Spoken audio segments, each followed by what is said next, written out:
Hi, welcome back to our weekly session where Michael Yardney in Australia and Tom Corley in the United States talk about rich habits and poor habits. Welcome back again, Tom. It's good to be back, Michael. Tom, last week we started talking about what you have defined as the 20 habits, the 20 things it takes to be successful. And you've done this as a conclusion from your study of the rich and the poor, which ended up being your first great best-selling book, Rich Habits. So, Tom, I'd like to continue on, but if we could quickly recap what we discussed last week. Last week, we discussed the first of your 10 success habits, and you said to be successful, it takes passion. It takes unrelenting persistence. It needs the ability to take risks. It actually takes action, of course. That being successful requires hard work until you are successful, that you can't do it alone. You need apostles around you to achieve your dream. You also mentioned that to become successful, you've got to develop the habit of continual daily self-education. You mentioned that you require a leap of faith and that it requires patience. Now, for those viewers who haven't seen that session, you can go back at the bottom of the page that you're looking at. You'll be able to see where there's an archive of all these rich habits, poor habits videos. But Tom, I'd like to go to the next level now and continue on. I'm sorry, did I leave out the last one, that it actually takes daily good habits, which is the basis of your books, your writing, my writing as well. So let's go on with number 11, please, Tom, where you suggest that to become successful, it's important for you to become optimistic, to be optimistic, I guess, and to have a positive mental outlook. Yeah, so what I found in my research, and this is very interesting because a lot of what I talk about with respect to habits is neurological. It's your brain, how your brain works. What I found in my research on the brain is that people who are negative, who have a negative mindset, actually shut off half of their brain. They're working with one arm tied behind the back. And this is why in order to become successful, you have to be positive. You have to be an optimist. You have to have that positive mental outlook, because only then are you going to be actively using your entire brain. And that's critical, because you're going to run into so many issues. You want to be able to look at these obstacles and these hurdles as not insurmountable, but something that you will be able to overcome. And you can't do it with a negative mental outlook. You can only do it with a positive mental outlook. Definitely. Also, you've mentioned that to be successful, you need processes that work. What do you mean by that?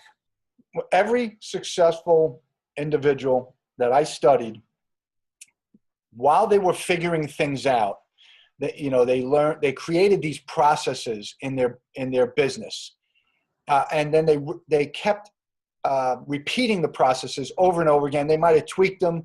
They always are refining them, but they find processes that work.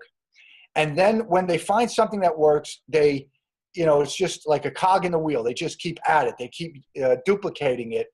And this is important. You need to create multiple processes that work. And the only way you're going to figure that out is through trial and error. It's through taking action, leap of faith, taking risks, but you figure it out along the way, and then you create these processes. And then 10 years from now, when you hire someone, you teach them these processes, and you're doing it with your business. I know that, Michael. I do it with my accounting and my financial planning business. We have these processes. Everybody has to follow them. We probably have 150 processes in my firm that we have to follow. And when you have processes that work, it actually takes the work out of work, because it becomes automated. Well, it's a system, really. And I think one of the points I've realized is that to become an expert at anything, you've got to do it over and over again, maybe 100 times. Rather than do 100 things once, you've got to do the one thing 100 times. So not chasing the next shiny object, but finding a system, finding a process. And how do you know when you are an expert? Because you can reproduce the same results over and over again. And I guess the underlying benefit of that is you got these processes to make it easier for you. That's Tom, right. I also know that you recognize that one of the things it takes to be successful is the realization that you've got to add value to others to the lives of others rather than to be a taker. Yeah, so I found that in my research, but you can look at it where people can, I guess, relate to this is look at Facebook, look at Apple, look at any of the products that are out there, Uber. When you come up with a concept or a business that where people perceive that they're getting value, they're going to pay you a premium for that. And you're going to make an awful lot of money if people perceive that whatever it is that you're selling, whether it's a product or a service, has value. They're going to pay you a premium for that. And it's one of the things that is a prerequisite for becoming a multimillionaire. You have to add value to the lives of others.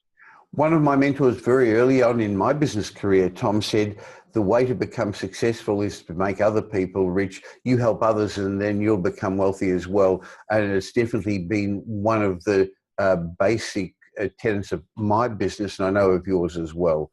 Tom, you've also recognized that success requires the creating of a herd of followers. And I know you're not using that word herd badly, but I think that's very important, isn't it? Yeah, so going back to Facebook, look at what they've done. They've created a herd. And that herd, because they're in the billions, has turned Mark Zuckerberg into a billionaire. And what I found is if whatever the product or service that you're providing, if it's a unique product, and most of the self-made millionaires, they create something that's unique, they get people interested in whatever it is that they're selling or providing. And then you kind of create a herd. So what I found in my research is that millionaires have hundreds of people in their herds. These are people that are buying your product or your service. And decamillionaires, they have thousands of people in their herd. They're buying customers or clients. And the billionaires have millions of people in their herd. So the bigger your herd, the more money you're going to make. And that goes back to the point we said just a moment ago, that they're only going to remain as part of your herd if you add value to their lives in the various ways. Also, I realize that you've recognized that to become successful, you have to step out of your comfort zone. And that's sometimes hard, Tom. It's very hard to do. I mean, we confine ourselves to the things that we feel comfortable doing. And it creates a little bit of anxiety when you're trying to do something new. Think about when, for you and I aren't spring chickens there, Michael, but when we started out, out of school and started working, everything was new. Everything was a learning experience, and everything, we were filled with anxiety because we were learning these new things. We were constantly stepping outside our comfort zone. And what happens is that because of that anxiety, it's a kind of a negative emotion. It's a little bit of stress. When we get older and, we become set in our ways, and that's a bad thing. You want to constantly be pushing yourself as if you're that 22 or 23-year-old person who's just starting out. You want to constantly push that envelope and you want to give yourself a little bit of anxiety by doing something different and outside your comfort zone. That's where the growth occurs. Tom, this is a natural reaction, though. Your brain keeps you in your comfort zone. It's a protective mechanism.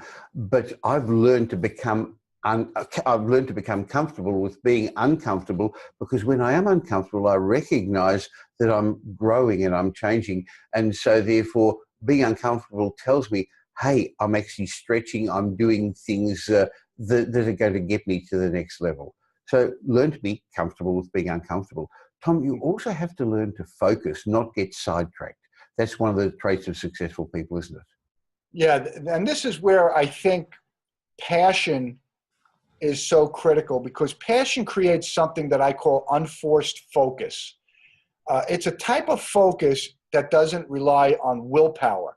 We only have a limited supply of willpower, maybe 2 hours a day. And then you take, after breaks and naps and things like that, you get a little bit rejuvenated.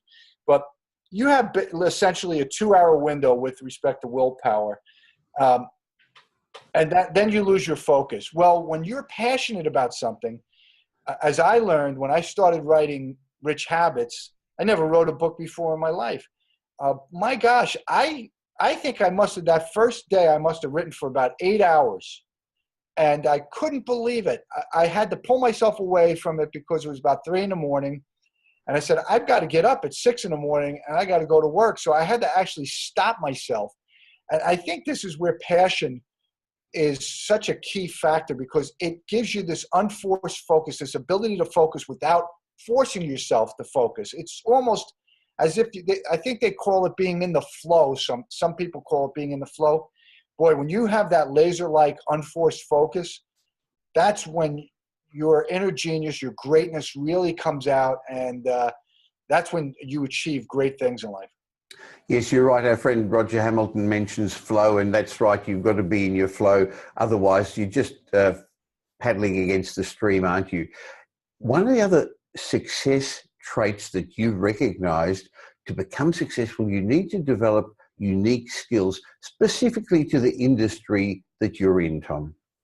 Yeah, listen, if you can find a niche, whatever it might be, that little thing that separates you from your competition, and then become an expert at it and practice it over and over again, where to the point where you're, one of the leaders in your industry performing this particular niche.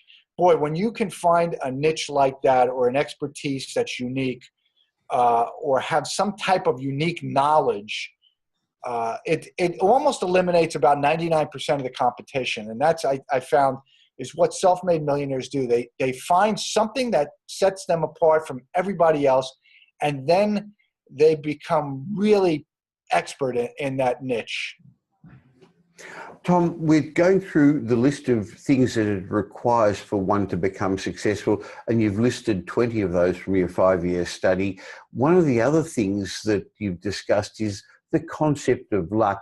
And while I think a poor habit is that they think rich people are lucky and they're unlucky, you've recognized that you've actually got to create your own luck. You've got to create the opportunities for luck to occur. That's right. And the only way to do that is by pursuing something you're passionate about, which gives birth to persistence. And you have to be patient. And when you do those 3 things, luck, opportunity luck, I call it, is the byproduct. You give yourself the opportunity for good luck to occur when you simply do not quit on whatever it is that you're pursuing. Unfortunately, along the way of becoming successful, though, Tom, you're going to fall over, you're going to run into obstacles, pitfalls. We all have made mistakes. I've made them in my personal life. Boy, I've made them in my private business life. I even have made investment mistakes, but probably not as many in the last 10 years as I did when I started. I've found I've had to just get up one more time and to get around these obstacles, Tom. Yeah, this is what I like to call pivoting. This is a trait that every single self-made millionaire had. They had this ability to, whatever goal or that they were pursuing, they have, I'm going to do A, B, and C. And then they find out somewhere along the way, hey, B doesn't work, or C's just a dead end. So they pivot. They modify their goal because the facts change. So they have this ability to pivot when the facts change and reality is different than what their perception was going into it. So it's an important trait to have, to be able to pivot and navigate these pitfalls, these hurdles. I mean, because you're going to run into a lot of them. While the average person keeps persisting and trying to actually do it, get a different result by doing the same thing. What's that old definition of insanity? Doing the same thing and getting a different result. I remember one of my mentors taught me, Tom, that if a dog bites you once, it could be your fault. If it bites you twice, maybe it could also, if the dog bites you once, it could be the dog's fault. If it bites you twice, it's a silly dog. But if it bites you 3 times, you maybe should realize, what am I doing wrong that the dog keeps biting me? So don't allow bad things to keep happening. If it is, maybe you're doing something wrong, is what I think Bill taught me. Tom, the last of our 20 traits is that you've got to have the ability to survive until you thrive, because wealth, success, rich habits don't all happen straight away, do they? No, it's not a linear progression. In fact, I like to think of it as if you've ever played on a monkey bars. You know how you have to jump from one monkey bar to the other, and sometimes you've got to go sideways, and sometimes you got to even go down in order to go up. Well, this is what the life of an entrepreneur is like. You find yourself trying to go up, only that you have to go left, and then down, and then back up. And this is the idea of pivoting and surviving until you thrive. You have to be able to stay in business until you can figure out what not to do. And this often requires a superhuman effort, because a lot of people quit when the going gets tough. The weak run away. And what I found, the self-made millionaires, when the going gets tough, they figure a way to survive the tough periods. They do whatever they have to, and oftentimes, Michael, they have no choice. And this is why, when you put yourself in a situation where you have no fallback, you just have to succeed. There's no other option for you. It's either succeed or die.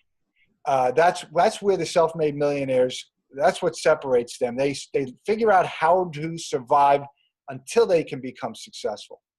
In other words, you've just got to get up one more time, and then you'll be right. Tom, that's an amazing list that we discussed last week and this week. Thank you for doing all that homework and research and sharing with us those 20 core principles that we all need if we want to be successful. I look forward to having another session with you next week. Me too, Michael. I always love doing these sessions together. We really seem to have synergy here. So thank you. My pleasure, Tom. Thanks.